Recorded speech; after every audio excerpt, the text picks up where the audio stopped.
बिहार में तो भाई राजनीति जाति के आधार पर ही होती है। आप कितना भी विद्वान हो जाइए, कितनी भी अच्छी बात कर लीजिए, अगर आपका जाति का वोट बैंक नहीं है तो आप बहुत बड़ा कुछ नहीं कर सकते, क्योंकि जब वोट देने की बात आएगी तो लोग जाति के आधार पर फैसला लेंगे। तो प्रशांत किशोर की भी जाति देखी जाएगी? बिल्कुल देखी जाएगी। और ब्राह्मण बिहार का मुख्यमंत्री अब बनेगा, मुझे तो कोई संभावना नहीं दिखती है। ब्राह्मण, भूमिहार, राजपूत नहीं बन सकते, क्योंकि अब भाई चक्र घूम गया है। अब तो कोई अति पिछड़ा, पिछड़ा और दलित, महादलित ही बन सकता है ना। नमस्कार, मैं रविकांत। अभी हमारे साथ हैं वरिष्ठ पत्रकार श्रीकांत प्रत्युष जी। इनसे समझेंगे बिहार में कई युवा नेता हैं जिनका कहा जा रहा है कि आने वाले दशक में वह यहाँ पर सत्ता में रहेंगे या विपक्ष में रहेंगे, या कहें आगाज हो चुका है या होने वाला है, उसको लेकर हम समझेंगे। अभी सर, कई युवा नेता हैं यहाँ पर। अभी जैसे उप मुख्यमंत्री तेजस्वी यादव दिख रहे हैं, सामने चिराग पासवान, कन्हैया, पीके और भी नेता, और भी जो नेता आने वाले हैं, उनको लेकर क्या कुछ कहेंगे आप? देखिए, अभी देश में जो राजनीति चल रही है वो पिछड़ा पर आधारित है। तो जो पिछड़े वर्ग के युवा नेता हैं, दलित हैं, अति पिछड़े हैं, पिछड़े वर्ग के युवा नेता हैं, उनको ज़्यादा चांस मिलने वाला है। उनका फ्यूचर बहुत ब्राइट है। आप तेजस्वी यादव बिहार के डिप्टी सीएम हैं और एक बड़ी पार्टी के नेता हैं। लालू यादव बिहार के बड़े नेता रहे हैं, उनके पुत्र हैं, और उन्होंने राजनीति में कुछ करके दिखाया है। चुनाव तो अपने लड़े, अपने दम पर लड़े। लोकसभा भी लड़े थे लेकिन सफलता नहीं मिली थी, लेकिन विधानसभा में तो अप्रत्याशित सफलता मिली है, और सबसे बड़ी पार्टी है आरजेडी। तो तेजस्वी यादव का फ्यूचर ब्राइट है। मैं नहीं कहता हूँ कि अब कब सीएम बनेंगे। नीतीश कुमार चाहें तो आज बन सकते हैं, या 2025 के चुनाव के जो नतीजे आएंगे उसके आधार पर उनका भविष्य डिसाइड होगा, लेकिन आज न कल माने बिहार के वो सीएम हैं तेजस्वी यादव, इसमें कोई शक की गुंजाइश नहीं है। परिस्थिति बदलती रहती है ना, राजनीतिक परिस्थिति बदलती रहती है। अब चिराग पासवान हैं उभरते हुए युवा नेता, रामविलास पासवान के पुत्र हैं। रामविलास पासवान तो देश के बड़े दलित नेता थे, और हमेशा जो दलित हैं, खासतौर पर पासवान, जिनकी संख्या 5% है बिहार में, वो हमेशा गोलबंद रहे हैं रामविलास पासवान के पक्ष में। और रामविलास पासवान जहाँ भी जाते हैं बिना सवाल के वो चले जाते हैं। अच्छा, पासवान वोट को लेकर एक बातें और उठती रहती है। उनके चाचा पशुपति कुमार पारस का दावा रहता है, और भी कुछ नेता हैं उनको लेकर, इसको कैसे देखते हैं? देखिए, पासवान पर तो किसी का दावा नहीं बनता है, वो तो रामविलास पासवान का ही दावा बनता है। और चिराग पासवान उनके पुत्र हैं, तो उसका फ़ायदा उनको मिल रहा है, इसमें कोई शक नहीं है। चाचा की भूमिका भी बहुत अहम रही है। जब रामविलास पासवान थे तो पार्टी का संगठन का सारा काम पशुपति पारस ही देखते थे, तो उनकी भी भूमिका अहम है। लेकिन हमारी परंपरा है ना, हमारे समाज में जो चलता आया है कि बाप का वारिस बेटा होता है। भाई ने काम तो किया है बड़े भाई के लिए, वो भी लक्ष्मण ही हैं, मैंने कहा जाता है। कभी उन्होंने रामविलास पासवान के सामने कभी मुंह नहीं खोला, और आंख बंद करके उनके निर्देश पर चलते रहे। पासवान चिराग पासवान को नेता माने, लेकिन पासवान तो चिराग युवा हैं, उनमें भविष्य दिखता है पासवान को ना भाई। अब तो पशुपति पारस का आखिरी चुनाव है, और वो हाजीपुर से ही चुनाव लड़ेंगे, ये भी जान लीजिए। चुनाव कहाँ से लड़ेंगे तो बीजेपी तय करेगी, लेकिन बीजेपी हाजीपुर से ही चुनाव लड़ाएगी, क्योंकि दूसरे जगह से चुनाव लड़ ही नहीं सकते वो। अच्छा, चिराग पासवान में सभा में देखे होंगे रैली में कि एक भीड़ आ रही है, इसको कैसे देखते हैं? केवल वो फोटो के लिए आ रही है या वोट में भी कन्वर्ट? ऐसा वोट में भी कहा जा रहा है, ये कहना बड़ा मुश्किल है, लेकिन वो जो भीड़ आ रही है तो ऐसे थोड़े आ रही है, और ज़्यादातर युवाओं की भीड़ है, आप ये भी देखे होंगे। और उनसे हाथ मिलाने के लिए युवा बेचैन दिखते हैं, तो क्रेज है, यंग है। तेजस्वी के सामने ये एक तेजस्वी का वोट बैंक बहुत बड़ा है ना। तेजस्वी के पास 14% यादव हैं, इनके पास 5% पासवान हैं, तो कितना फ़र्क है। तेजस्वी के साथ मुसलमान 14% गोलबंद हैं, इनके साथ एनडीए के साथ जाएंगे तो मुसलमान का वोट तो मिलेगा नहीं। तो तेजस्वी से चिराग की तुलना नहीं की जा सकती है। लेकिन चिराग बीजेपी के साथ रह करके आगे भविष्य में लंबी पारी खेल सकते हैं, लेकिन बीजेपी ने तो तोड़ दिया पार्टी को। मैं तो मानता हूँ बीजेपी ने तोड़ा। जी, चाचा भतीजा में पार्टी बट गई है। पर वो तो जदयू के नेताओं को मानते हैं कि जदयू और जदयू नहीं, बीजेपी, अच्छा जदयू ने तोड़ा तो बीजेपी रोक सकती थी ना। जब चिराग तो कहते रहे कि हम हनुमान हैं पीएम मोदी के, जब अलग लड़े थे, अकेले लड़े थे, तब भी कह रहे थे। तो बीजेपी को अगर उनसे संपैथी होता बहुत प्रेम होता तो उनकी पार्टी नहीं तोड़ती। बीजेपी में ही न गए टूट करके, जेडीयू में थोड़े गए।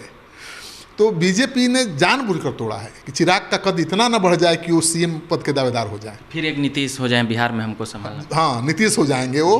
फिर नीतीश कुमार 2% वोट उनका कुर्मी जाति का है।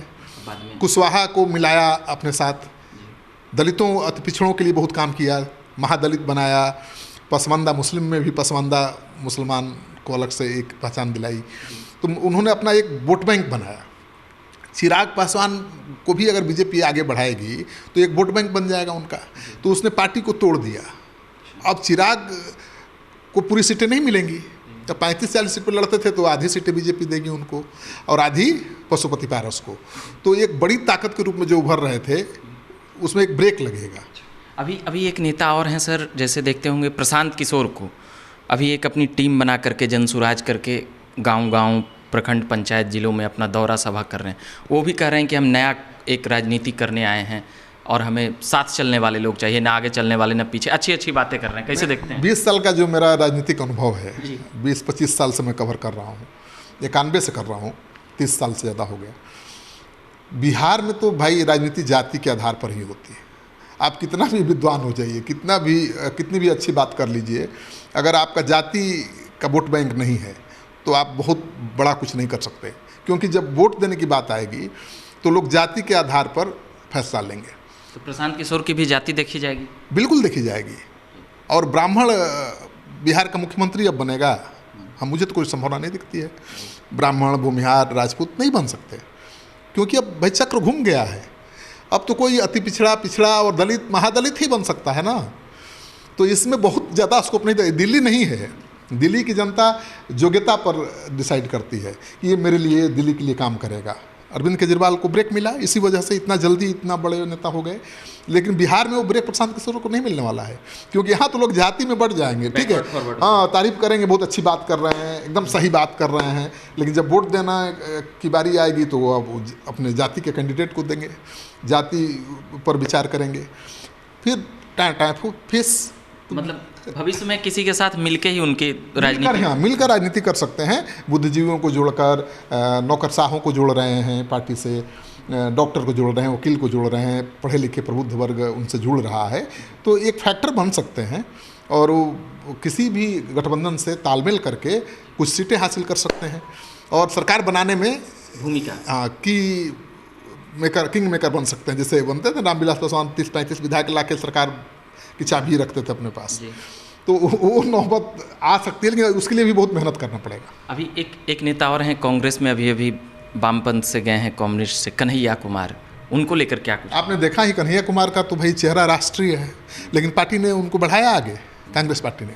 अभी 6 महीने साल भर से वो क्या कर रहे हैं आपको पता है? कहा जा रहा था कि कांग्रेस पार्टी के कमान उनके हाथ में आ सकती है, फिर कहा गया कि नहीं बिहार की आएगी। तो न राष्ट्रीय स्तर पर उनको कोई बड़ी भूमिका मिली है और न बिहार में मिली है। प्रवक्ता की भूमिका में दिखते हैं टीवी में बहुत कम, जितने लाइमलाइट में पहले थे अभी नहीं दिख रहे हैं। और इसकी वजह भी उनकी जाति ही है, वो भूमिहार समाज से आते हैं। तो कहीं ना कहीं उसका दंश उनको झेलना पड़ेगा, क्योंकि आज की जो राजनीति है वो जात पर आधारित है और पिछड़ों की राजनीति हो रही है। उन्हीं का ज़माना है, अब चलता है, चक्र तो घूमता है। बहुत दिनों तक अवलों ने राजनीति की, सत्ता पर कायम रहे, अब उनकी बारी है। तो उनकी बारी है तो आप कहाँ से खोज रहे हैं कुर्सी? भाजपा ने भी एक दलित नेता को दिल्ली, मतलब एक कह सकते हैं यहाँ तो ऋतुराज सिन्हा को राष्ट्रीय वहाँ पे जगह दी है टीम में भाजपा, और एक गुरु प्रकाश को प्रवक्ता बनाई है। तो इन लोगों को कैसे देखते हैं? देखिए, बीजेपी नई पीढ़ी पर फोकस कर रही है। बीजेपी में बड़ा बदलाव देखिएगा आप कि युवाओं पर फोकस बीजेपी कर रही है, टेक्नोक्रेट पर फोकस कर रही है, पढ़े लिखों लोगों पर फोकस कर रही है, जो सोशल मीडिया में बहुत एक्टिव हैं उन पर फोकस कर रही है। तो ऋतुराज पढ़े लिखे हैं, लंदन से पढ़े हैं और एक बड़ी कंपनी के मालिक भी हैं। उनकी कंपनी की बहुत अहम भूमिका रहती है चुनाव में भी, और उनके पिता बहुत पुराने दिनों से बीजेपी से जुड़े रहे हैं और उनको जो महत्व मिल रहा है पार्टी में वो काबिल गौर है और काबिल तारीफ भी है, क्योंकि उनकी भूमिका बहुत अहम रही है। बहुत लोग नहीं जानते हैं कि 2014 के चुनाव में भी उनकी भूमिका थी। मोदी का जो इतना प्रचार प्रसार हुआ उसके पीछे केवल प्रशांत किशोर ही नहीं थे, वार रूम के पीछे ये भी काम कर रहे थे। 2019 के चुनाव में इन्होंने बहुत अहम भूमिका निभाई। तो मुझे लगता है कि चिराग पासवान ऋतुराज सिन्हा पटना साहिब से चुनाव लड़ सकते हैं। उनके पिता भी चाहते थे लड़ना, लेकिन रविशंकर प्रसाद को टिकट मिल गया। अब रविशंकर प्रसाद को जिस तरह से किनारे बीजेपी ने कर दिया है, उन्हीं को क्या है, बीजेपी ने तो सारे पुराने नेताओं को किनारे कर दिया है। सुशील मोदी जी को देख लीजिए, बिहार के बीजेपी के फेस हैं, लेकिन वो अभी किनारे हैं। राजीव प्रताप रूढ़ी का वही हाल है, और प्रेम कुमार, नंदकिशोर यादव, जितने बीजेपी के बड़े नेता हैं वो किनारे हैं। अश्विनी चौबे भी किनारे लगने वाले हैं। तो मुझे लगता है कि बीजेपी युवाओं पर फोकस कर रही है, वो नई पीढ़ी को ज़्यादा प्राथमिकता दे रही है, और इसमें नौजवानों को आगे करेगी और पुरानों की छुट्टी होगी।